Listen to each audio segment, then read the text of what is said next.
नमस्कार। दूरबीन नेपाल .com को यो अर्को वार्तालापमा यहाँहरू सबैलाई स्वागत छ। अहिले हामी अमेरिकाबाट कुराकानी गर्दैछौँ।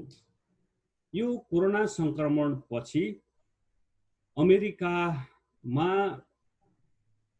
ल्याएका केही नयाँ कानुनहरू र त्यसको नेपाली समुदायमा पर्ने प्रभावको बारेमा हामी आज चर्चा गर्नेछौँ। विशेष गरी अमेरिकी सरकारले कोरोना संक्रमण पछि राहत कार्यक्रम ल्याएको छ र हरेक व्यक्ति जसले ट्याक्स फाइल गरेको छ,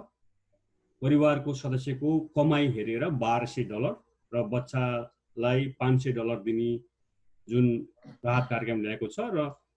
अधिकांश व्यक्तिको खातामा हिजो नै यो पैसा जम्मा भइसकेको छ।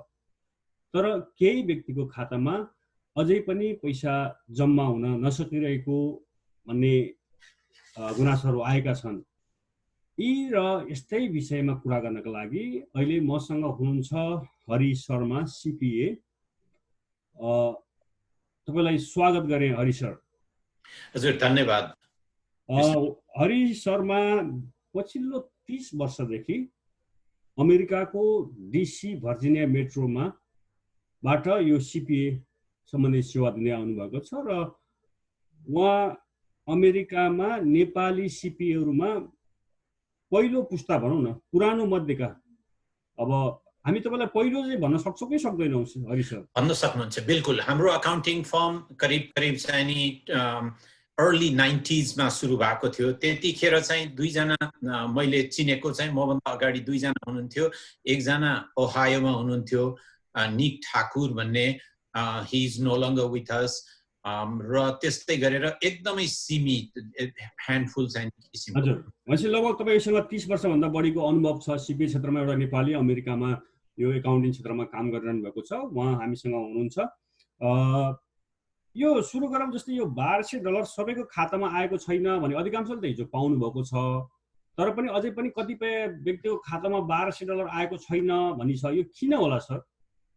त्यसमा तीनवटा कुराले असर पारेको हुन सक्छ। सबभन्दा पहिलो त के भन्देखि ती व्यक्तिहरू जसको इन्फर्मेसन IRS को डाटाबेसमा एक्टिभ छैन, जस्तो बैंक अकाउन्ट नम्बर, 2019 को इन्कम ट्याक्स रिटर्नको चाहिँ नि बैंकको इन्फर्मेसनलाई आधार मानेर र 2019 को इन्कमलाई चाहिँ नि आधार मानेर जुन स्टिमुलस प्याकेज 1200 प्रति व्यक्ति अथवा 2400 प्रति म्यारिड फाइलिङ जोइन्टको लाई दिने भन्ने किसिमको कुरा थियो। त्यसमा तीनवटा फ्याक्टरले असर पार्न सक्थ्यो। एउटा त उहाँको सिंगलको इन्कम लेभल 75,000 वा सोभन्दा बढी रहेछ भनेदेखि प्रोपोर्सनेटली $100 मा $5 को रूपले घट्दै जाने किसिमको, 99,000 वा सोभन्दा बढी रहेछ भने उहाँले केही नपाउने किसिमको अवस्था हुन्थ्यो भने। दोस्रो कारण चाहिँ के हुन सक्छ त भन्दाखेरि IRS सँग भएको खातामा जस्तो श्रीमान श्रीमतीले चाहिँ नि अप्लाई गर्नु भएको छ, यो रिफन्डको चाहिँ नि पेमेन्ट आउनु पर्ने, यो जुन किसिमको स्टिमुलस पेमेन्ट आउनु पर्ने थियो, तर एकजना व्यक्तिको मात्रै नामको चाहिँ बैंक अकाउन्ट रहेछ भनेदेखि कहिलेकाहीँ के हुन्छ भने त्यो refund was intended for both of them, married filing जोइन्टको चाहिँ नि दुवैको नाम नभएको कारणले पनि कहिलेकाहीँ त्यो फर्केर जान सक्छ। त्यस्तो अवस्थामा IRS ले फेरि एउटा चाहिँ नि चेक अथवा चाहिँ नि पेपर चेक नै काटेर पठाउनु पर्दाखेरि चाहिँ अर्को 2-3 हप्ता सजिलैसँग लाग्ने कारणले पनि हुन सक्छ भन्ने कुरो चाहिँ नि अवगत गराउन चाहन्छु। भन्नाले जो व्यक्तिले यो पाउन पर्ने हो उहाँहरूले चाहिँ अब के गर्नुपर्छ? यहाँ चाहिँ नि मल्टिपल अप्सन छ। नम्बर 1 त उहाँले 2019 को इन्कम ट्याक्स रिटर्न फाइल गर्नु भएको छैन भनेदेखि त्यसलाई फाइल गर्नु पर्यो र बैंक अकाउन्ट दिँदाखेरि यदि मैले म्यारिड फाइलिङ जोइन्ट रिटर्नको चाहिँ नि ट्याक्स रिटर्न भरेर दिइरहेको छु भनेदेखि बैंक अकाउन्ट पनि म्यारिड फाइलिङ बैंक अकाउन्टमा पनि ती दुवै व्यक्तिको चाहिँ नि नाम भएको हो भनेदेखि यो चाहिँ नि रिकन्सिलिएसन अथवा चाहिँ सिस्टमलाई सजिलो हुन्छ। किनभने देयर आर लट अफ किसिमको यस्तो किसिमको चाहिँ नि समस्याहरू भइराखेका हुन्छन्। यदि त्यो व्यक्तिको एक्ज्याक्ट नाम म्याच नभएको खण्डमा पनि कहिलेकाहीँ इलेक्ट्रोनिक टु इलेक्ट्रोनिक डिपोजिट गराउन खोज्दाखेरि रिभर्स भएर गइराखेको हुन्छ भनेदेखि they need to make sure that bank अकाउन्टको इन्फर्मेसनहरू प्रपरली छ र अर्को कुरो चाहिँ नि उहाँहरूको इन्कम लेभलहरू चाहिँ नि प्रपर छ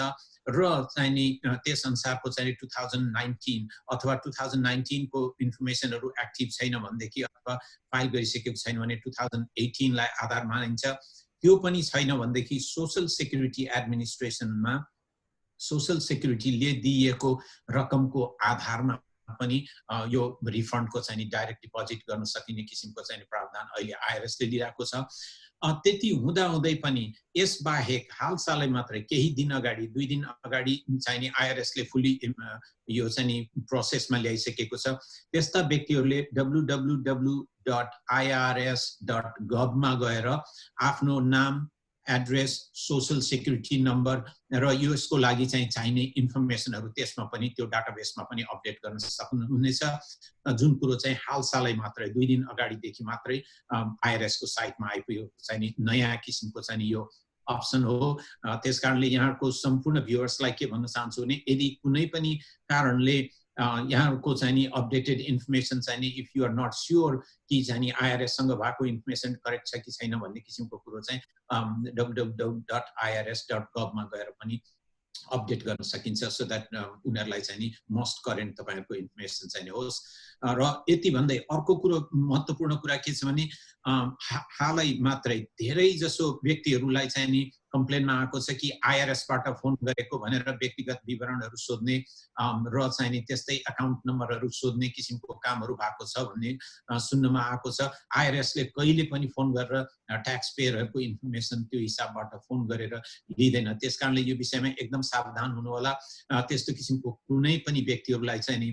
त्यो इन्फर्मेसनहरु फोनबाट दिने अथवा चाहिँ नि इमेलमा चाहिँ पठाउने काम नगर्नु होला भन्न चाहन्छु। अहिलेसम्म मैले यही सोधेँ, जस्तै कुनै पनि व्यक्तिको खातामा $1200 जम्मा भएन, त्यो कुन डकुमेन्ट पुगेर भएन भनेर थाहा पाउने चाहिँ कसरी? त्यो जो सरकारवालाले 1-800-829-1040 भन्ने चाहिँ एउटा आईआरएस को ट्रेजरी को डाइरेक्ट नम्बर पनि छ र त्यस्तै गरेर वेयर इज माई रिफन्ड भन्ने किसिमको चाहिँ नि त्यो एउटा माने यदि नर्मल किसिमको ट्याक्स हो र यदि त्यो आफ्नै निम्ति चाहिँ परेको हो भन्ने किसिमको कुराहरुको सिलसिलामा चाहिँ www.irs.gov मा गएर त्यो किसिमको चाहिँ वेयर इज माई रिफन्ड को किसिमको कुरोहरुमा चाहिँ जुन फाइल गरिएको ट्याक्स को र चाहिँ अमाउन्ट एक्सपेक्टेड अमाउन्ट र चाहिँ त्यो एयर को विषयमा चाहिँ अपडेट लिन सकिन्छ भने IRS is very close to त्यो यो जुन किसिमको चाहिँ स्टिमुलस रिफन्ड दिने किसिमको कुराहरु छ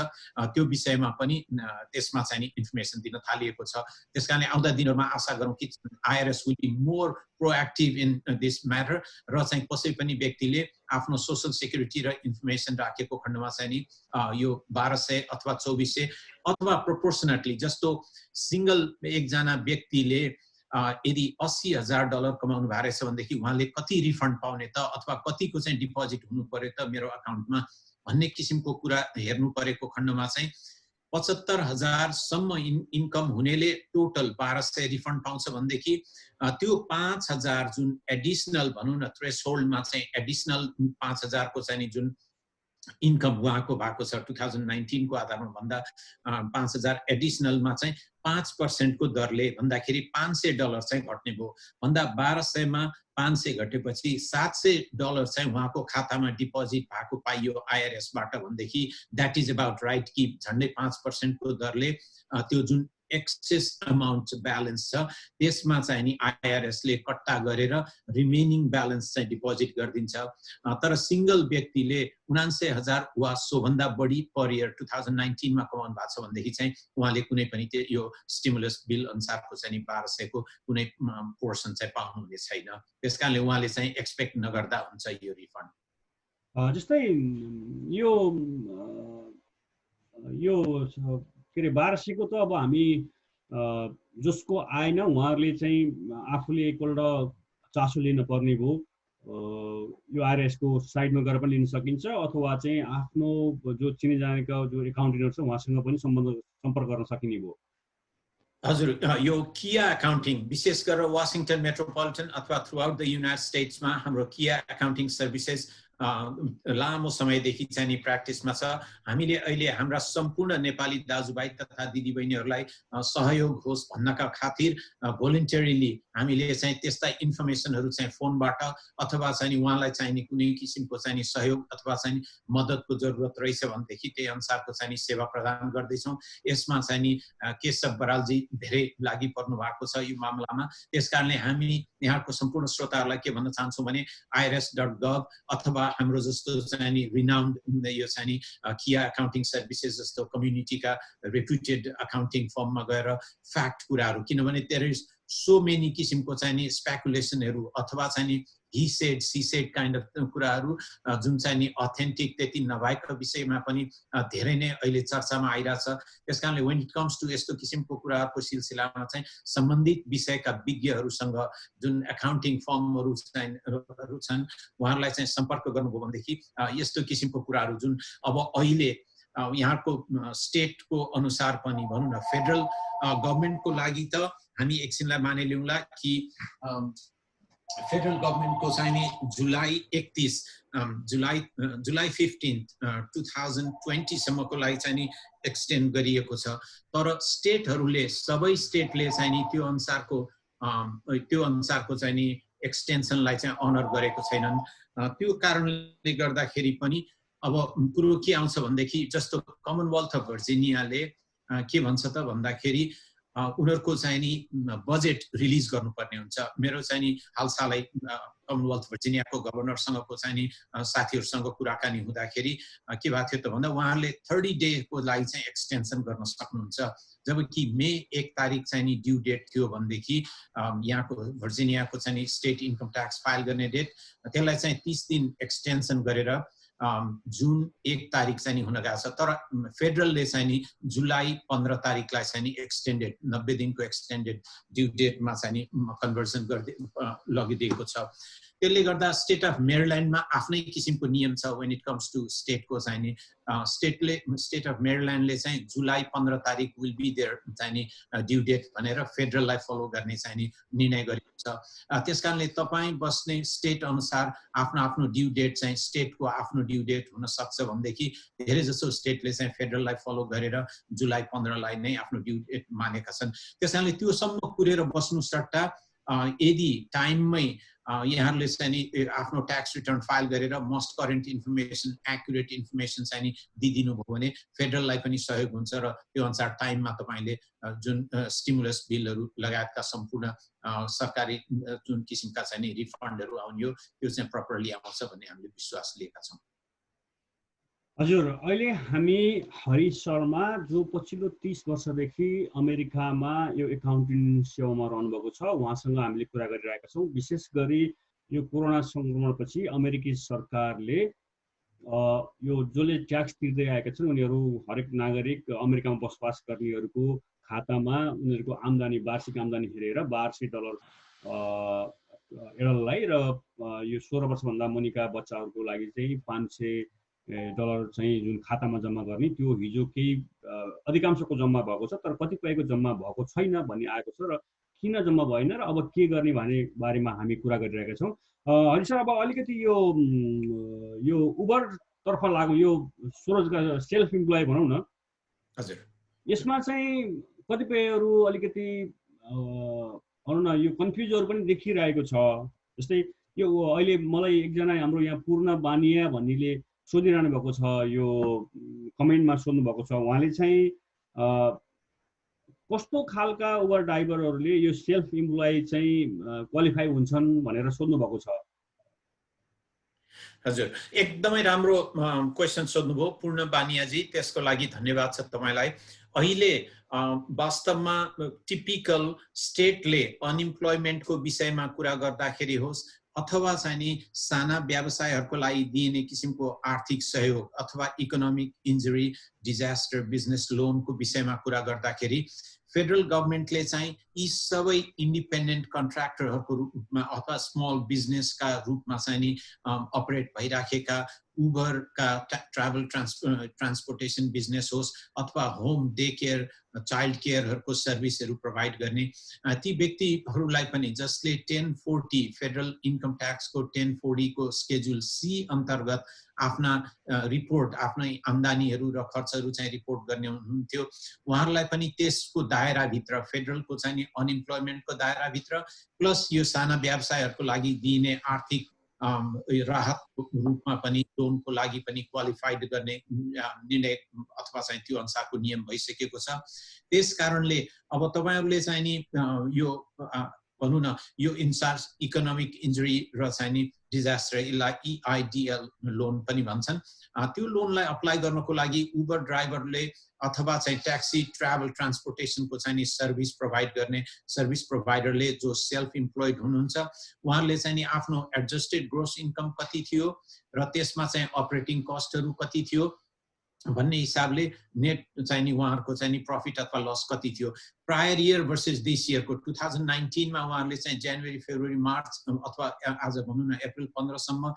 कति कमाउनु भएको थियो यसपालिको कति भयो त्यो अनुसार चाहिँ नि कोभिड-19 को कारणले गर्दा उहाँहरुको रेभेन्यूमा कति एडभर्स इम्प्याक्ट पर्न गयो कति चाहिँ इन्कम उहाँहरुले लस्ट गर्नुभयो त भन्ने किसिमको कुरोलाई चाहिँ क्वान्टिफाई गरेर उहाँहरुको फाइनान्शियल इन्फर्मेसनको आधारमा उहाँहरुले त्यो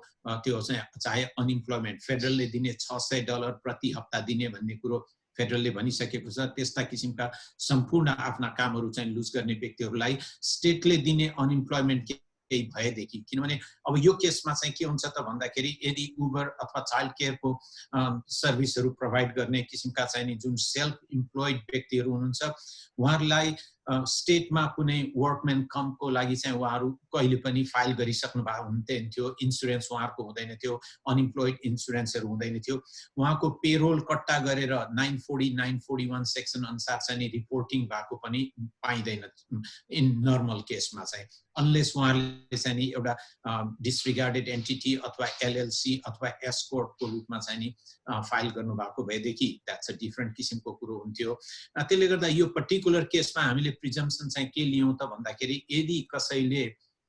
आफ्नो सेल्फ इम्प्लोइड उबर ड्राइभ गरिरहेको छ भन्देखि उहाँहरु चाहिँ यो बिजनेस लोनको लागि पनि क्वालिफाइड हुनुहुन्छ जसमा 10,000 सम्म चाहिँ नि राहतको रूपमा दिइने प्रोभिजन छ भन्देखि अनइम्प्लोइमेन्ट पनि फेडरलले भनेको $600 पर वीक चाहिँ दिइन्छ भन्ने किसिमको कुराहरु जुन चाहिँ नि आफ्नो स्टेटको मार्फतबाट नै उहाँहरुले अप्लाई गर्नुपर्ने हुन्छ र उहाँहरु चाहिँ क्वालिफाइड हुन सक्नुहुन्छ त्यो विषयमा हजुर जस्तै यो उबर र लिफ्ट ड्राइभरहरुले हजुर जुन यो अनइम्प्लोइ लिइसकेपछि यो PAU भन्छ नि अनइम्प्लोइमेन्ट एसोसिएसन यो पेन्डेमिक अनइम्प्लोइमेन्ट एसोसिएसन भन्ने यो लिन पाउने नपाउने के हुन्छ जस्तै यो चाहिँ राज्य सरकार र संघीय सरकारको फरक फन्ड छ हैन यसमा वास्तविक कुरा हो यहाँ प्राय जसो चाहिँ स्टेटलाई कहाँ आइपुग्ने पनि अहिले जुन हामीले कुरा गरिरहेछौं यो कोभिड स्टिमुलस बिलको विषयमा यो $2+ ट्रिलियन को चाहिँ कुरा त्यो $1 ट्रिलियन लाई चाहिँ नि फेडरल गभर्नमेन्टले फेडरल रिजर्भले त्यो अनुसारको फन्डिङ चाहिँ स्मल बिजनेस एडमिनिस्ट्रेसनको मार्फत र स्मल बिजनेस एडमिनिस्ट्रेसनले भेरियस कमर्शियल बैंकहरुलाई विभिन्न स्टेटका चाहिँ कमर्शियल बैंकहरुलाई चाहिँ उनीहरुको अथराइज चाहिँ नि एजेन्टको रूपमा लगाएर यो डिस्ट्रिब्युसन गर्ने काम भइरहेको छ भन्देखि स्टेटले पनि आफूले नै पनि फन्डिङ गरिराखेको किसिमको कुरो छ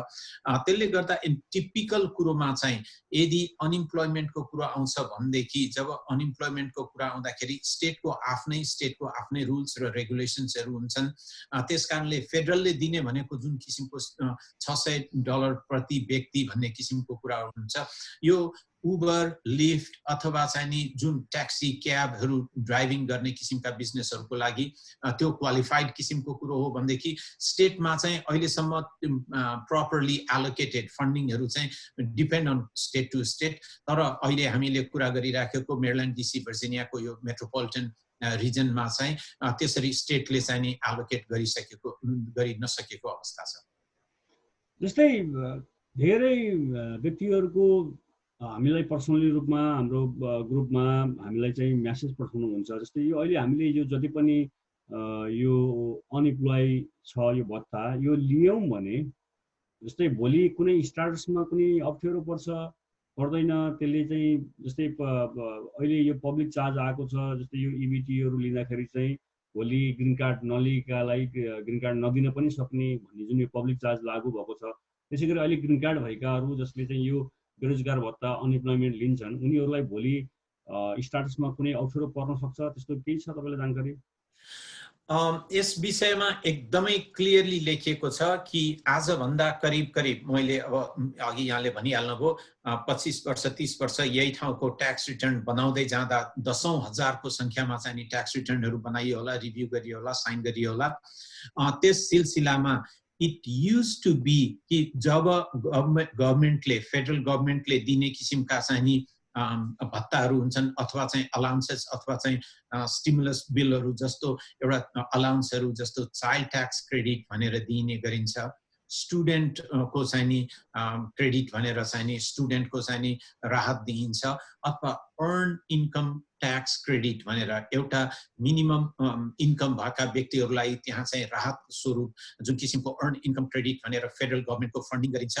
त्यो बेलामा ट्याक्स प्रिपेयरहरूले चेक बक्स गर्नुपर्ने, यो गएको चाहिँ 2 वर्ष 3 वर्ष भित्रमा तपाईँ हामीले अझ त्यो विषयमा चाहिँ नि जटिल प्रश्नहरू सोधिँदै आएको हुन्छ कि ही अर सी जो व्यक्ति तपाईँको टेबलमा बसिरहेछ ट्याक्स रिटर्न बनाउनको लागि के ऊ साँच्चै क्वालिफाइड हो त भन्ने जस्ता किसिमका प्रश्नहरू त्यो ट्याक्स प्रिपेयरले फेडरल गभर्नमेन्टलाई अन्डर पेनल्टी अफ पर्जरी चाहिँ नि तपाईँको जवाफदेहिता चाहिँ नि अथवा रेस्पोन्सिबिलिटी लिनुपर्ने हुन्छ र चाहिँ नि त्यो चिजहरू कन्टिन्यू त्यहाँ छन्। किनभने एकजना व्यक्ति 4 वटा बच्चा अथवा चाहिँ चाइल्ड ट्याक्स क्रेडिट र चाहिँ अर्न इन्कम 20-22 हजारको चाहिँ नि आम्दानी भएको व्यक्तिले 6,000 प्लस 8,000 प्लस चाहिँ नि त्यो education credit, child tax credit र चाहिँ नि यो education credit, earn income credit र चाइल्ड ट्याक्स क्रेडिट भन्दा सरकारी राहत चाहिँ नि पाउन सक्ने हजारौं हजार डलरको चाहिँ नि हिसाबबाट आउन सक्छ। त्यो अवस्थामा फेडरल गभर्नमेन्टले विशेष गरेर ट्रम्प एडमिनिस्ट्रेसनले चाहिँ मेक श्योर युएस सिटिजन अथवा permanent residents are only genuinely qualified to take यो अमेरिकन ट्याक्स पेयरहरूको चाहिँ पैसाको लागि भन्ने किसिमको कुरोमा चाहिँ एकाउन्टेबिलिटीको लागि पनि कडा गर्दै गएको पनि हो। तर यो अहिले जुन किसिमको चाहिँ नि यो स्टिमुलस बिल छ 1200 र त्यो 2400 को लागि चाहिँ यदि जुन युएस पर्सन अथवा सिटिजन अथवा चाहिँ नि ग्रीन कार्डहरूलाई कुनै किसिमको समस्या हुँदैन, किनभनेदेखि त्यो चाहिँ उहाँहरुकै लागि इन्टेन्डेड यो कोरोनाको चाहिँ रिलिफको लागि दिएको किसिमको क्रेडिट भएको भएर यो चाहिँ नि अरु किसिमको क्रेडिटहरु जस्तो होइन र यसले चाहिँ नि उहाँहरुको चाहिँ नि कुनै क्रेडिटमा अथवा यो अनइम्प्लोयमेन्ट चाहिँ नि यसरी लिएको रहेछ भन्दै र त्यसको लागि चाहिँ नि त्यसले एडभर्सली इम्प्याक्ट पार्ने कुरा होइन। यो चाहिँ नि वर्कर कमको इन्स्योरेन्स गरिएको हुन्छ, त्यो इन्स्योरेन्सबाट क्वालिफाइड व्यक्तिहरुले चाहिँ नि आफ्नो इम्प्लोयरले गरिएको अथवा चाहिँ नि त्यतिखेर उहाँले तिरेको पैसाको बाट चाहिँ नि लिएको सुविधाहरु हो र त्यसकारण यो चाहिँ नि it was intended to release it to those potential employee जो चाहिँ त्यसको लागि क्वालिफाइड छन्। त्यसकारणले यो अनइम्प्लोयमेन्ट इन्स्योरेन्स लिएर अफ कोर्स यो इन्स्योरेन्स को बाट जति आएको पैसा हुन्छ that is subject to income tax, त्यसमा चाहिँ नि तपाईको ट्याक्सेबल इन्कम हो, त्यो चाहिँ at the end of the next year उहाँले चाहिँ नि त्यो पाएको रकमलाई टोटल पाएको त्यो अनइम्प्लोयमेन्ट रकमलाई चाहिँ त्यो स्टेटले रिपोर्ट गरेर 1099 अथवा चाहिँ त्यो अनुसारको अप्रोप्रिएट डकुमेन्टेसन चाहिँ दिएको हुन्छ जुन बेनिफिसियरीले चाहिँ ट्याक्सेबल इन्कमको रूपमा चाहिँ रेकग्नाइज गरेर त्यसमा ट्याक्स तिर्नुपर्ने हुन्छ। जस्तै यो पेन्डेमिक अनइम्प्लोयमेन्टको बारेमा जुन हामीले कुरा गरेको थियौँ नि, यो अनइम्प्लोयमेन्ट लिइसकेपछि यो पेन्डेमिक अनइम्प्लोयमेन्ट लिन पाउने कि नपाउने भन्ने त्यसमा अलिकति प्रश्न पारौँ न। यो पेन्डेमिक अनइम्प्लोयमेन्ट भनेको चाहिँ स्पेसिफिकली जुन किसिमको अहिलेको कन्टेक्स्टमा भनौँ न जुन HR 748 बिलले चाहिँ नि इलाबोरेट गरेको छ, यो चाहिँ नि एउटा युनिक किसिमको चाहिँ नि इटसेल्फ पेन्डेमिक जुन फेडरलले चाहिँ नि म्याच गर्छु भनेर चाहिँ नि लागेको किसिमको उ छ। यो अनइम्प्लोयमेन्ट बेनिफिट छ, यो चाहिँ 4 महिनाको लागि मात्रै हो, जबकि अरू अरू किसिमको चाहिँ नि अनइम्प्लोइमेन्टहरू आफ्नो स्टेटको अनुसारको चाहिँ नि सर्टेन पिरियड, कसैको चाहिँ 40 हप्ता अथवा 39 विक्स अथवा त्यो अनुसारको चाहिँ नि समय हुन्छ भनेदेखि यो अनुसारको चाहिँ नि जुन पेन्डेमिक यो अनइम्प्लोइमेन्ट दिने कुराहरू छ त्यसमा चाहिँ नि certain given period of time यो 10 देखि 12 हप्तासम्मको लागि हुन्छ।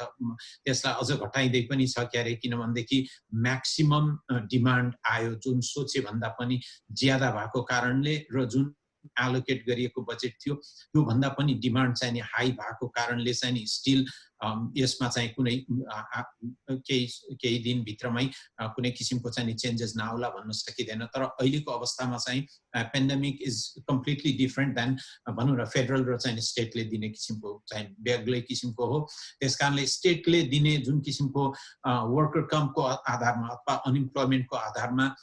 दिने किसिमको कुराहरू $60 depend on state to state again, जस्तो कमन अफ भर्जिनिया अथवा चाहिँ यो वासिङटन मेट्रोपोलिटन रिजनमा $60 देखि $378 अथवा चाहिँ $380 पर विकको हिसाबबाट चाहिँ त्यो अनुसारको हुन सक्छ भने यो विषयमा चाहिँ अझ बढी इन्फर्मेसनहरू चाहिँ www.vec.virginia.gov मा पनि पाउन सकिन्छ कि त्यहाँ चाहिँ लेखिएको हुन्छ। त्यो अनुसार चाहिँ नि अनइम्प्लोइमेन्ट अप्लाई गरेपछि within the given period of time उनीहरूले 3 वटा कुराहरू पाउँछ कि तपाईको रेकर्डको आधारमा उनीहरुसँग भएको तपाईको रेकर्ड 18 महिनाको अथवा 12 महिनाको चाहिँ नि इन्कमलाई हेरेर तपाई कतिको लागि चाहिँ क्वालिफाइड हुनुहुन्छ त भन्ने किसिमको त्यो अनइम्प्लोइमेन्टको लागि चाहिँ त्यो उनीहरुले चिठी लिखितमा चाहिँ नि पठाउँछ भनेदेखि त्यो फेडरलले दिनेको लागि चाहिँ कुनै किसिमको एडिशनल हुँदैन, त्यही नै एप्लिकेसनले चाहिँ नि काम गर्ने यो जुन किसिमको पेन्डेमिक किसिमको चाहिँ नि अनइम्प्लोइमेन्ट छ। त्यसकारणले कोही व्यक्ति यदि यतातिरबाट रेगुलर स्टेटको चाहिँ अनइम्प्लोइमेन्टमा क्वालिफाइड नभए तापनि यतातिर यो चाहिँ नि फेडरलको पेन्डेमिक चाहिँ नि अनइम्प्लोइमेन्टको लागि चाहिँ क्वालिफाइड हुन सक्छन्। त्यसकारणले ती दुईटा सेपरेट किसिमका वस्तुहरू हुन्। जस्तै हरि सर, यो हामीले अमेरिकामा पटक भन्छौँ यो फोनबाट व्यक्तिगत विवरण शेयर गर्न हुँदैन भनेर, तर अहिले यो अनइम्प्लोइमेन्टमा चाहिँ यो चाप बढी भएको कारणले कतिपय अवस्थामा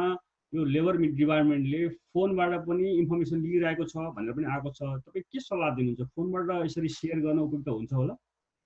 म चाहिँ भन्छु फोनबाट बिल्कुलै उपयुक्त हुँदैन, तर सर्टेन किसिमको लेबर डिपार्टमेन्ट चाहिँ अहिले हेभिली अकुपाइड भएको अवस्थामा यो एउटा फोनबाट पनि आफ्नो इन्फर्मेसन अपडेट गर्न पाउने भन्ने किसिमको हिसाबले चाहिँ नि दिएको छ। त्यो कुरो मैले पनि चाहिँ नि हेरिरहेको छु भेरी क्लोजली चाहिँ। तर राम्रो कुरो चाहिँ के छ भने त्यसमा एकचोटि तपाईलाई पिन नम्बर दिएको हुन्छ, त्यसकारणले त्यो फोनमा फोन गरे तापनि त्यो पिन नम्बर चाहिँ इट्स अ भेरी युनिक किसिमको पिन नम्बर हुन्छ जुन तपाईलाई मात्रै थाहा हुन्छ तपाईको पिन नम्बर। त्यसकारणले गर्दा अरु सेक्युरिटी भेरिफिकेसनको लागि आदि इत्यादि अरु किसिमका भेरिफाई गरेपछि मात्रै सोधिने किसिमको कुरा हुन्छन्। तर अगेन म चाहिँ सम्पूर्ण श्रोता वृन्दमा चाहिँ के भन्न चाहन्छु भनेदेखि त्यसरी फोनमा कुरा गर्दाखेरि पनि के चाहिँ इन्फर्मेसन शेयर गर्ने अथवा के नगर्ने भन्ने किसिमको कुरो चाहिँ एकदमै क्रुशियल किसिमको हुन्छ। एक त यसरी फोनबाट शेयर गर्नु भन्दा विदाउट नोइङ अथवा कन्फर्मिङ कि चाहिँ यो राइट ठाउँमा चाहिँ हामीले कुरा गरिरहेको छु भन्ने किसिमको कुरा कन्फर्म गर्नु पर्यो। त्यो कन्फर्म गरेपछि सम्बन्धित व्यक्ति त्यो कसरी गर्न सक्छौं? जस्तै अमेरिकामा हामी राइट ठाउँमै फोन गरिरहेका छौं, जस्तै फोन आउँदाखेरि जस्तो हामीले गरेको फोन मात्र ल ठिकै छ हामीले यो ठाउँमा फोन गरेका छौं भन्छ, तर हामीले फोन रिसिभ गर्दा हामीले सही ठाउँबाट मलाई फोन आइरहेको छ, यो सही ठाउँ हो, यसमा मैले चाहिँ मेरो विवरणहरू दिँदा भोलि म ठगिने अथवा मलाई अप्ठ्यारो पर्ने छैन भनेर त्यो कसरी सतर्कता अपनाउने, त्यो केही अनुभव छ तपाईसँग? हजुर छ, डेफिनेटली। यसमा चाहिँ सबभन्दा बेस्ट के गर्न सकिन्छ भनेदेखि जस्तो अघि हामीले कुरा गर्यौं अनइम्प्लोइमेन्ट फाइल गर्नु पर्दाखेरि www.vec.virginia.gov मा जानुभयो भने अथेन्टिक चाहिँ नि भर्जिनिया गभर्नमेन्टको चाहिँ नि वेबसाइट देखिन्छ। त्यहाँ चाहिँ कस्टमर सर्भिसहरुको अथवा त्यहाँ चाहिँ नि रिप्रेजेन्टेटिभहरुको चाहिँ नि फोन नम्बर अथवा कन्ट्याक्ट इन्फर्मेसनहरु लेखिएको हुन्छ। त्यसकारणले इन्कम कललाई धेरै विश्वास गर्न भएन किनभने इन्कमिङ कल भन्ने कुरो यु नेभर नो कहाँबाट आयो जेनेरेट भयो कसले गर्यो भन्ने किसिमको कुराहरुमा चाहिँ नि पत्ता लगाउन धेरै मुस्किलको कुरा हुन्छ भनेदेखि तपाईले कसै कुनै गभर्नमेन्टको अथेन्टिक साइटमा गएर त्यो साइटको चाहिँ नि इन्फर्मेसन हेरेर अथवा फोन नम्बर रहेछ भने विशेष गरेर चाहिँ के छ त भन्दा यो अनइम्प्लोयमेन्ट फाइल गर्ने विषयमा चाहिँ स्टिल धेरै जसो स्टेटहरुले चाहिँ हाम्रो फोन नम्बर यो हो हाम्रो वेबसाइट यो हो इदर हामीलाई चाहिँ वेबसाइटमा चाहिँ नि अपडेट गरेर वीकली अपडेटको कुराहरु आउँछ यहाँ चाहिँ त्यसकारणले फ्रिक्वेन्टली तपाईले चाहिँ नि यो अनइम्प्लोयमेन्ट कन्टिन्यू लिइरहनको लागि आफ्ना इन्फर्मेसनहरु अथवा आफूले गरेका जब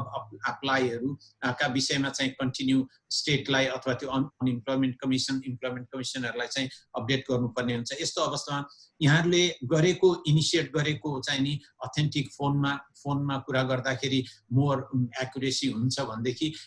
अरु मान्छेले बाहिरबाट कल गरेर तपाईलाई सस्पिशियस किसिमको इन्फर्मेसन सोधिन्छ जस्तो कसैले पनि तपाईलाई चाहिँ तपाईको पासवर्ड तपाईको चाहिँ बैंक अकाउन्ट नम्बर आदि इत्यादि सोध्छ भनेदेखि त्यो चाहिँ एब्सोल्युटली नो किसिमको कुरा हो त्यसकारणले म चाहिँ सम्पूर्ण श्रोताहरुलाई चाहिँ यस्तो किसिमको इन्फर्मेसनहरु चाहिँ कम्प्रोमाइज गरेर भिक्टिम नबन्नु होला भन्न चाहन्छु हजुर यहाँ थोरै यो कमेन्ट बक्समा केही प्रश्नहरु आएको छ म केही प्रश्न लिन्छु जस्तै मलाई पूर्ण बानियाले लेख्नु भएको छ उहाँले भन्नुहुन्छ म क्यालिफोर्नियाबाट हो मैले क्यालिफोर्नियाबाट यो अनइम्प्लोय फारम भर्नको लागि मैले धेरै जनासँग सोधे तर त्यो कसरी चाहिँ त्यो अप्लाई गर्ने भन्ने मलाई जानकारी भएन कुनै लिंक छ भनेर भन्नुभएको छ एउटा प्रश्नमा दोस्रो उहाँले नै सोध्नु भएको छ अनइम्प्लोयमेन्ट फाइल गर्न ग्रीन कार्ड अथवा नागरिकता चाहिन्छ भनेर सोध्नु भएको छ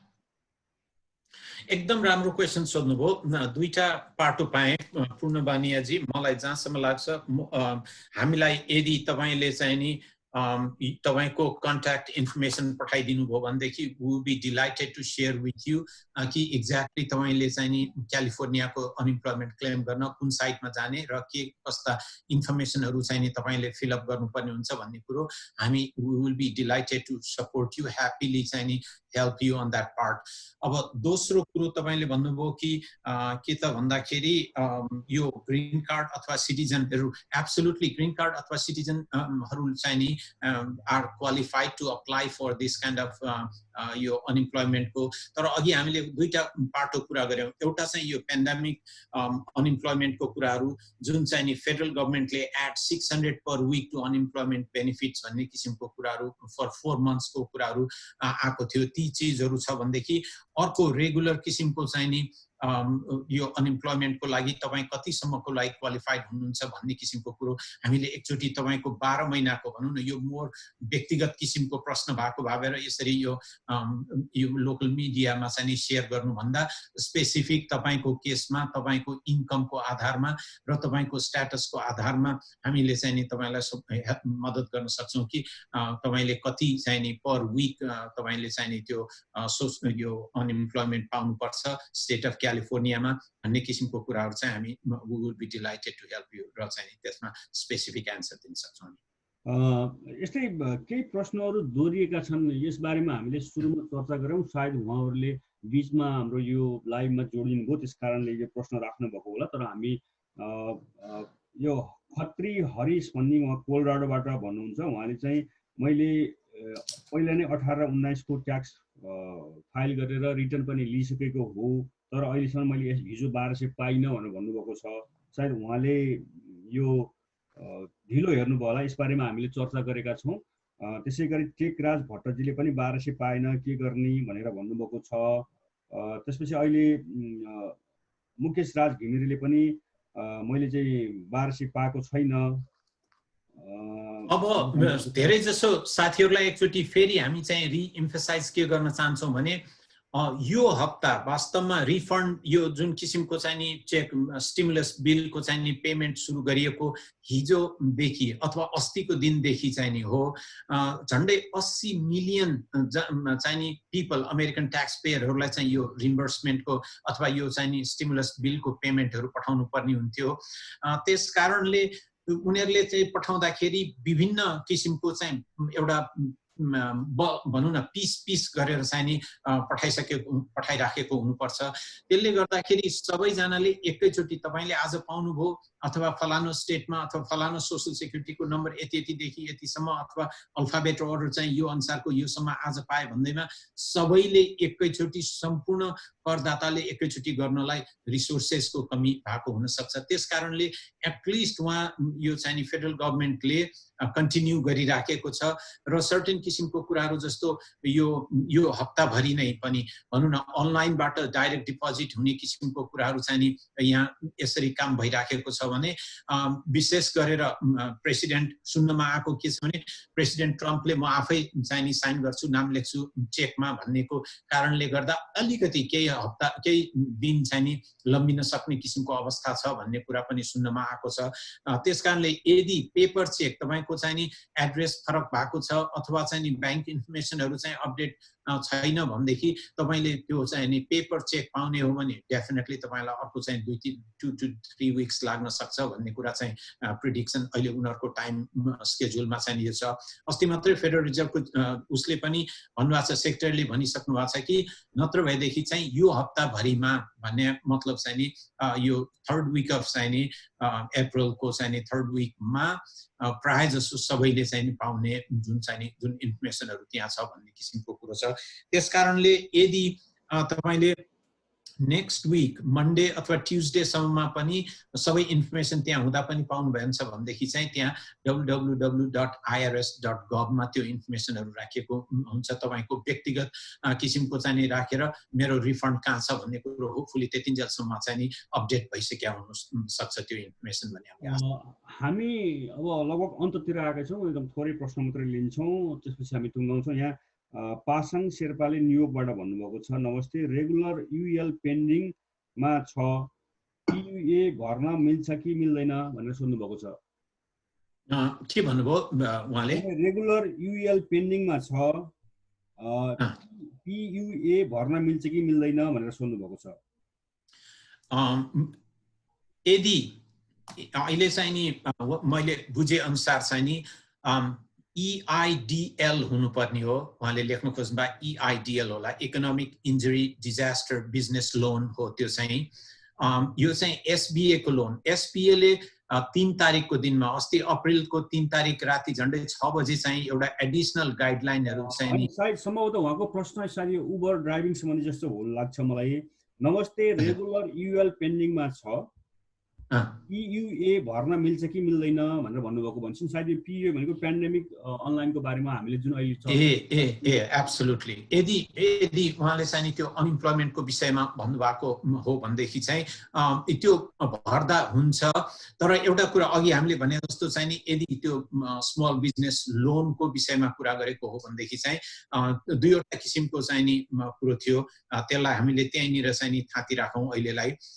तर यो एउटा चाहिँ नि जुन पेन्डेमिकको चाहिँ फेडरलको $600 को चाहिँ नि इट वाज इन्टेन्डेड फर पेन्डेमिकको चाहिँ नि अलिकति सेपरेट किसिमको हुन्छ भनेदेखि तपाईको चाहिँ नि रेगुलर वर्कर कम्पको चाहिँ नि अनइम्प्लोयमेन्टको चाहिँ कुरा सेपरेट हो।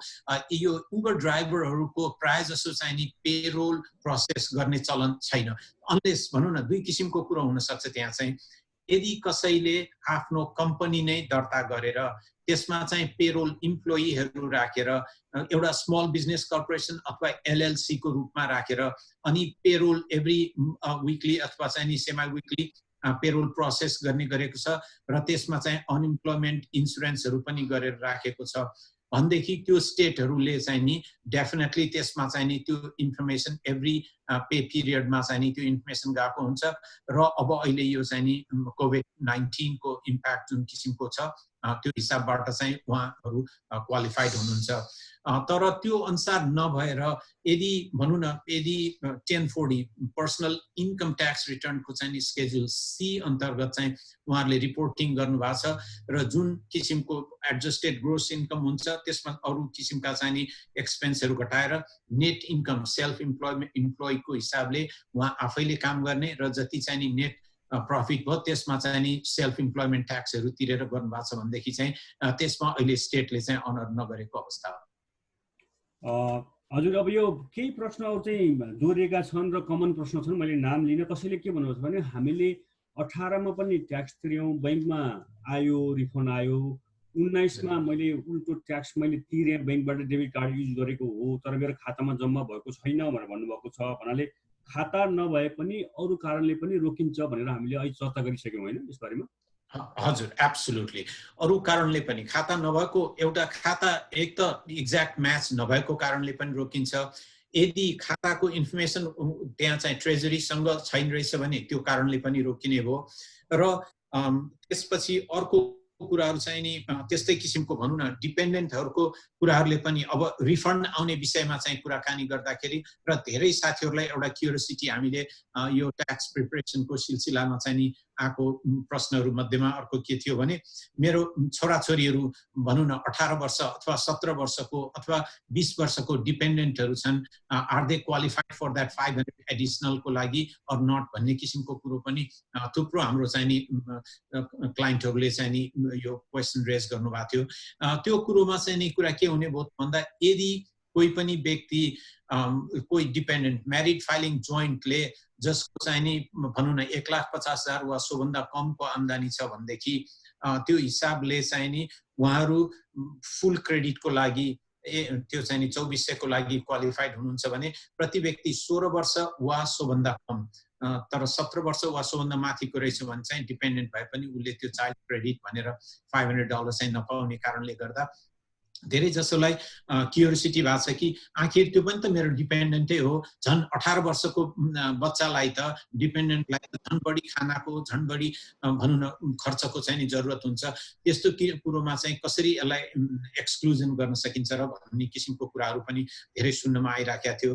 त्यस्तै गरेर अब सबभन्दा इम्पोर्टेन्ट कुराहरू चाहिँ के छ त भन्दाखेरि यदि तपाईँ बस्ने बालमा चाहिँ नि रेन्टमा कहीँ बस्नु भएको छ भनेदेखि अथवा घरको मोर्गेजहरू लिनु भएको छ भनेदेखि यो HR 148 भन्ने त्यो 748 ले चाहिँ के पनि भनेको छ भनेदेखि विदिन द नेक्स्ट 180 डेज चाहिँ एभिक्सनको कुराहरू अथवा त्यो चाहिँ नि ल्यान्डलर्डले टेनेन्टलाई चाहिँ नि घरबाट निकाल्न नपाउने अथवा इभिक्सनको प्रोसेसहरूलाई चाहिँ होल्ड गर्ने 60 दिन भन्ने किसिमको कुराहरू पनि आइरहेछ। त्यसकारणले मोर्गेज पेमेन्टहरू अथवा रेन्टल पेमेन्टहरूमा पनि तपाईँ यहाँ सम्पूर्ण चाहिँ नि श्रोताहरूलाई म के भन्न चाहन्छु भने यदि तपाईको ल्यान्डलर्ड अथवा चाहिँ नि मोर्गेज लेन्डरलाई चाहिँ नि एकचोटि कुरा गरेर यो विषयमा कि कोभिड-19 को कारणले तपाईले कुनै जबमा अहिले हार्डशिप भइराखेको छ, फाइनान्शियल हार्डशिप अथवा चाहिँ नि जबको चाहिँ नि छुटिरहेको छ अथवा काम भइरहेको छैन, त्यो अनुसारको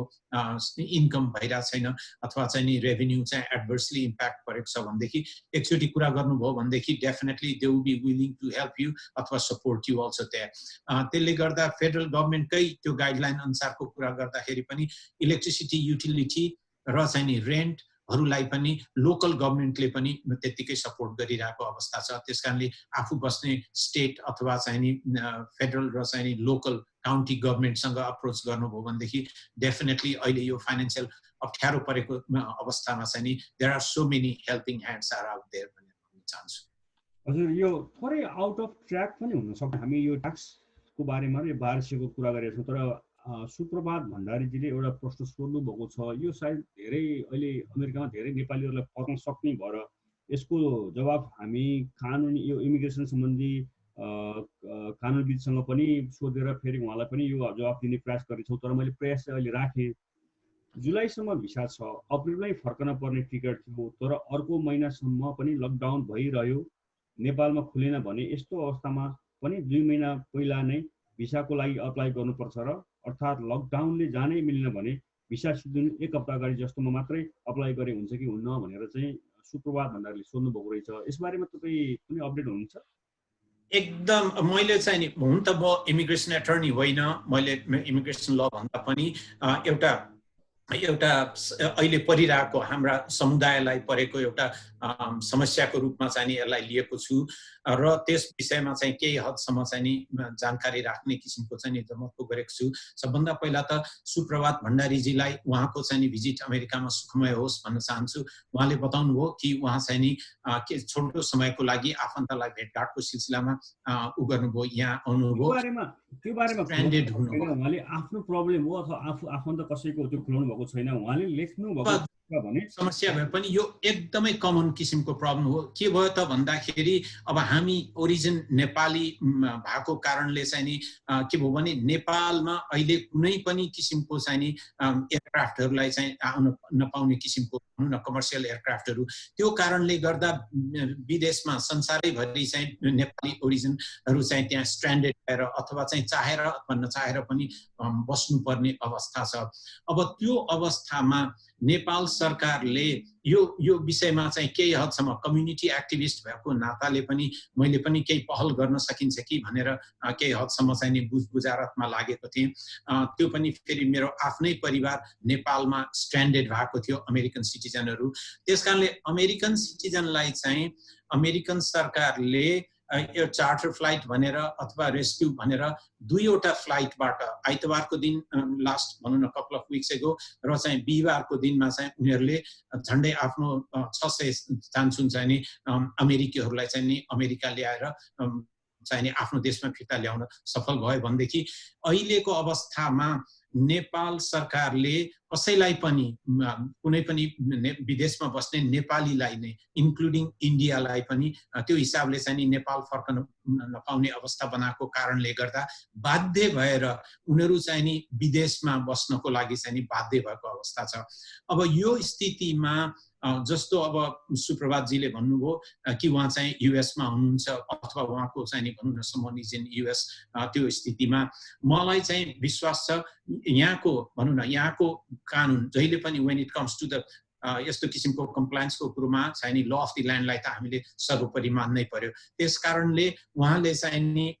उहाँको भिसा रिन्यू गर्नुपर्ने अथवा एक्सपायर हुनुभन्दा अगाडि नै त्यो अनुसार त्यसको दस्तुर बुझाएर रिन्यू गर्नुपर्ने मैले चाहिँ देख्छु। तर हुन त अगेन यो चाहिँ नि इमिग्रेसनको इस्यु हो, डेफिनेटली मैले चाहिँ उहाँको नाम निश्चय पनि हामी यो इमिग्रेसनको सम्बन्धी इस्युमा पनि हामीले हप्तामा कम्तीमा एकपल्ट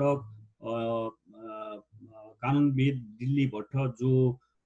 भट्ट ल एसोसिएसन सञ्चालन गरेर न्युयोर्कमा रहनुहुन्छ उहाँसँग सोध्ने गरेका छौँ। यसको बारेमा हामी अब आगामी जुन श्रृङ्खला हामीले दिल्ली भट्टसँग सुरु गर्छौँ त्यो बेलामा निश्चय पनि सोध्नेछौँ र तपाईँहरूलाई अरू कुनै पनि कानुनी यस्तो जिज्ञासा छ भने हामीलाई तपाईँहरूले म्यासेज गर्न सक्नुहुन्छ। हाम्रो यही कमेन्टमा लेख्नुहुन्छ त्यो म्यासेज प्रश्नहरू लिएर हामी यो कानुन सम्बन्धी कुरामा अर्को एपिसोडमा कुरा गर्नेछौँ। अहिले यो कमन प्रश्न भएको र मैले अहिले पनि भनेको थिएँ यो आउट अफ ट्र्याक हुनसक्छ। अहिले हामी ट्याक्स फाइलको बारेमा कुरा गरिरहेका छौँ, यो 1200 नआए के गर्ने अनइम्प्लोयको बारेमा के कुरा गरिरहेका छौँ। तर यो धेरै नेपालीहरूको मलाई थाहा छ धेरै नेपालीको यो समस्या छ। त्यस कारणले अझ कतिपयहरूको त औषधि सकिएको अवस्था छ, नेपालबाट यहाँ घुम्न आउनुभयो, आफ्ना छोराछोरीलाई भेट्न आउनुभयो, दीर्घरोगी हुनुहुन्थ्यो, उहाँहरूले चाहिँ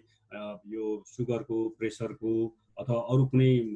दीर्घरोगको औषधिहरू खानुहुन्थ्यो। हामी 2 महिना घुम्ने हो भनेर 2 महिनालाई औषधि लिएर आउनुभयो, तर त्यो औषधि सिद्धिएको छ। अब यहाँ चेक गर्नको लागि चाहिँ बिमा चाहिन्छ, डक्टर कहाँ जानुपर्ने हुन्छ, त्यो धेरै महँगो प्रविधि छ। त्यस्तो बेलामा के गर्ने भनेर पनि प्रश्नहरू आएको छ। त्यसबारेमा पनि हामीले अमेरिकामा क्रियाशील रहेका डक्टरहरू नर्सहरू जो स्वास्थ्य क्षेत्रसँग काम गरिरहेका छौँ उहाँहरूसँग हामी सम्पर्क गरिरहेका छौँ। तपाईँहरूले यस्तो खालको समस्या परेकाहरूलाई कुनै सहयोग गर्न सक्नुहुन्छ भनेर हामी त्यसबारेमा पनि कुरा गरिरहेका छौँ। त्यसको जुन निचोड आएपछि हामी त्यसबारेमा पनि कार्यक्रम चलाउनेछौँ। अब अन्ततिर लागौँ, हामीले जुन आधी घन्टा सामान्यतया आधी घन्टा भन्ने थियौँ, तपाईँ मलाई थाहा छ एकदमै व्यस्त हुनुहुन्छ अहिलेको समयमा यो जुन ट्याक्स फाइलको बारेमा यो प्रश्नहरू आइरहेका छन्। यो प्रश्नको जवाफहरू हामी पछि फेरि टेक्स्टबाट पनि दिने प्रयास गर्नेला। तपाईँ हामीले सुरुमै परिचय गराउँदै भने 30 वर्ष भयो तपाईँ यो अमेरिका बस्नुभएको, अहिले पछिल्लोचोटि भर्जिनिया डिसी मेट्रो क्षेत्रमा तपाईँ नेपाली समुदायमा पनि अगुवामतीमा पर्नुहुन्छ र अमेरिकाको मूलधारमा पनि तपाईँ डेमोक्रेटिक पार्टी नजिक हुनुहुन्छ। अहिले पछिल्लो हिजो मात्र यो खबरहरू सार्वजनिक भएको छ, डेमोक्रेटिक पार्टीका 2 जना सभासदले यो कोरोना संक्रमण नसकेसम्म जसरी अहिले 1200 रुपियाँ पहिलो चेक दिएको छ त्यो 1200 को सट्टा प्रति महिना 2000 दिने भनेर यो बिल पेश गरे भन्ने आइरहेको छ। यसबारेमा के अपडेट हुनुहुन्छ तपाईँ? हजुर, मैले पनि त्यही सुनेको हो। 2 जना कङ्ग्रेसम्यानले चाहिँ नि त्यो बिल चाहिँ नि इन्ट्रोड्युस गर्न खोज्नु भएको छ। जब कुरा गर्नुपर्दा अहिले हाम्रो अर्थव्यवस्था भर्सेस क्यानाडाको अहिले चाहिँ नि क्यानाडाको पनि हामीले कम्पेयर गर्नुपर्दा छेउको मुलुकमा के भइरहेछ भन्ने किसिमको कुरा हो। त्यसकारणले अहिलेको अवस्थामा एकचोटि यो 1200 अथवा म्यारिड फाइलिङ जोइन्टलाई 2400 दिएपछि यो कोरोनाको जुन किसिम किसिमको इकोनोमिकली एडभर्स इम्प्याक्ट भएको कुरो चाहिँ रिजल्भ होला त भन्दा कुनै हालतमा पनि हुँदैन। अब यस अलिकति long term to mid term mid पिरियडसम्मको अथवा सर्ट टु मिड पिरियडसम्मकोलाई चाहिँ सोल्युसन के होला त भन्ने किसिमको कुरो गर्दा ल मेकरहरू चाहिँ निकै चिन्तित हुनुहुन्छ। अहिलेको अवस्थामा चाहिँ नि यो बिल मलाई पनि व्यक्तिगत रूपमा भन्नु पर्दाखेरि पनि निकै नै हेल्पफुल हुन सक्छ भन्ने जस्तो लाग्छ र क्यानाडाले करिब करिब यस्तै किसिमको बिल इन्ट्रोड्युस गरेर अहिले प्र्याक्टिसमा चलाइराखेको अवस्था छ। त्यसकारणले म चाहिँ के भन्न चाहन्छु भने सम्पूर्ण ल मेकरलाई तपाईको मिडियाको तर्फबाट भन्न चाहन्छु कि आफ्नो आफ्नो स्थानको जुन किसिमका इलेक्टेड लिडर हुनुहुन्छ कांग्रेसम्यान र सिनेटरहरूलाई यो बिललाई चाहिँ नि इन्डोर्स गर्नको लागि चाहिँ नि म अपिल गर्न चाहन्छु। किनभने यस्ता बिलहरूले मात्रै सम्भव छ कि अमेरिका जुन हामीले अहिले मेन्टेन अथवा भनौँ न जुन रिस्कमा ल्याइराखेका छौँ हिजोको दिनहरूमा चाहिँ नि जुन वर्ल्डको चाहिँ नि सुपर पावर सुपर इकोनोमिक एभ्रिथिङमा चाहिँ नम्बर 1 भइराखेको कुरोलाई अब यो कोरोनाको इम्प्याक्टले गर्दाखेरि हाम्रा पिपलहरूको चाहिँ नि जुन किसिमको एउटा आर्थिक अवस्था छ त्यसमा कुनै पनि किसिमको एडभर्स इम्प्याक्ट लङ टर्म नहोस् भन्न चाहन्छु। त्यसले गर्दाखेरि जुन किसिमका विभिन्न साना व्यवसायहरूलाई दिइने किसिमका लोन होस् कि अथवा व्यक्तिहरूलाई दिने फुड स्ट्याम्प र चाहिँ नि अरू किसिमका राहतहरू एजुकेसन क्रेडिटदेखि लिएर यो जुन किसिमको चाहिँ नि स्टुडेन्ट लोन पेमेन्ट गर्नेदेखि लिएर यस्तो चाहिँ नि फेडरली ब्याक्ड मोर्गेज पेमेन्टहरूको आदि इत्यादि राहत दिन सकेको खण्डमा चाहिँ फेरि उनीहरू उठ्नेछन् र फेरि उनीहरूले चाहिँ नि त्यो इकोनोमिक आफूले चाहिँ नि फेरि राम्रो दिन आउँदा साथै हाम्रो चाहिँ नि यो इकोनोमीलाई चाहिँ नि ट्याक्ट गर्न सक्छन् अथवा सक्षम हुन् भन्न चाहिँ नि भन्ने मैले विश्वास लिएछु। त्यही सिलसिलामा यो बिल निकै नै आशा लाग्दो किसिमको छ। आशा गरौँ कि यो चाहिँ नि हाम्रो जुन किसिमको प्रोसेस हुन्छ पहिलाबाट त कांग्रेसमा चाहिँ मेजोरिटीले अप्रुभ गर्नु पर्यो, त्यसपछि सिनेटमा जानु पर्यो, सिनेटमा मेजोरिटीले अप्रुभ गर्नु पर्यो र प्रेसिडेन्टले साइन गर्नु पर्यो। Let's hope that this bill will fly through the process. यो मेरो अन्तिम प्रश्न यहाँ कमेन्ट बक्समा पनि केही प्रश्नहरू आएका छन् तिनीहरूलाई मैले समराइज गरेँ। म अब व्यक्तिमा आजलाई जान भ्याइन, माफी चाहन्छु। हामी फेरि पनि कुनै दिन फेरि यसरी नै कुरा गरौँला आफ्नो दिन समय मिलाएर। अहिले ठ्याक्कै यो अनइम्प्लोइमेन्ट फारम कुन कन्डिसनको मान्छेले भर्न पाउने? अनइम्प्लोइमेन्ट फारम त्यस्ता व्यक्तिहरूको लागि राखिएको हो जो व्यक्ति कुनै बेला इम्प्लोइड थियो र उनीहरूको इम्प्लोयरले यो इम्प्लोइ हाम्रो यसरी काम गरेर यति कमाएर यसरी बसेर खाइराखेको हो भन्ने हिसाबले अनइम्प्लोइमेन्ट इन्सुरेन्स सहित गरिदिएर चाहिँ नि राखिरहेको हुन्छ इम्प्लोयरले ती व्यक्तिहरूको। त्यस्ता किसिमका सम्पूर्ण व्यक्तिले चाहिँ नि अनइम्प्लोइमेन्ट वर्कर कम्प जस्ता किसिमका चाहिँ नि अनइम्प्लोइमेन्ट फारम भर्न पाउने हो। तर यसपछिको जुन अहिलेको कोभिड-19 का स्थितिको छ यो चाहिँ डिफरेन्ट किसिमको अनइम्प्लोइमेन्टको कुरा गर्न गइरहेछौँ हामीले। त्यो डिफरेन्ट किसिमको अनइम्प्लोइमेन्ट चाहिँ सम्पूर्ण अमेरिकनहरू जसलाई चाहिँ नि यो कोभिड-19 ले चाहिँ एडभर्सली इफेक्ट परेर उहाँहरूको चाहिँ नि